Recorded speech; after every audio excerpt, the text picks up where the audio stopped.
पाकलाम में से आज की तिलावत दूसरा मकाबीन उसका दूसरा बाब उसकी 15वीं से 29वीं आयत तक। और अगर तुम्हें उनकी हाजत हो तो मंगवा सकते हो। हम इस मकसद से तुमको लिखते हैं कि हम तहतीर की ईद मनाने को हैं, और अगर तुम भी उन दिनों में ईद मनाओगे तो अच्छा करोगे।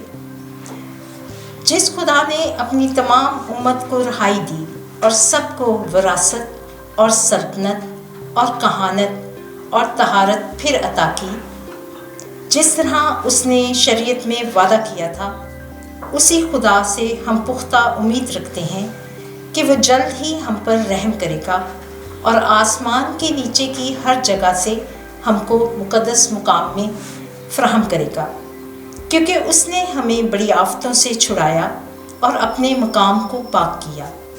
यहूदा मुकाबी और उसके भाइयों पर जो हादसे वाक़या हुए, हैकल अज़ीम की तहतीर और मज़बा की तख़सीस, अनातक्स अपफनस और उसके बेटे और पातूर से जो लड़ाइयाँ हुईं, उन बहादुरों के हक़ में जिन्होंने यहूदियत की खातिर जानबाजी की, जो समावी करिश्मे ज़ाहिर हुए, यहाँ तक कि हम तादाद होने के बावजूद उन्होंने तमाम मुल्क पर कब्ज़ा कर लिया और बर्बरी अंबुहों को भगा दिया और उस मक़दस को फिर हासिल कर लिया जो तमाम दुनिया में मशहूर है, और शहर को आज़ाद किया और मनसूख होने वाली शरीयतें फिर कायम की, इसलिए कि खुदावंद अपनी रहमतों की कसरत से उन पर शफीक हुआ।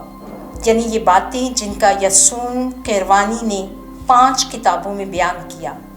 हमारी कोशिश है इनका इख्तिसार एक ही तुमार में पेश करें।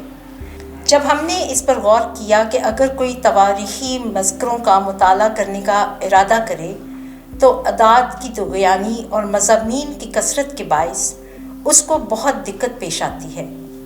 तो हमें फ़िक्र हुई कि जो पढ़ने का शौक़ रखते हैं उनके लिए तो इसमें सामान्य दिलचस्पी हो, और जो अमूर को याद करना चाहते हैं उनके लिए आसानी हो और सबके लिए फ़ायदा हो। बस हमारे लिए जिन्होंने इख्तिसार की तकलीफ़ उठाई है, ये आसान काम नहीं बल्कि पसीना पसीना होने और बेदार रहने का दुख धंधा है। पाकलाम के पढ़े और सुने जाने पर खुदावंद की बरकत हो, खुदावंद का शुक्र हो।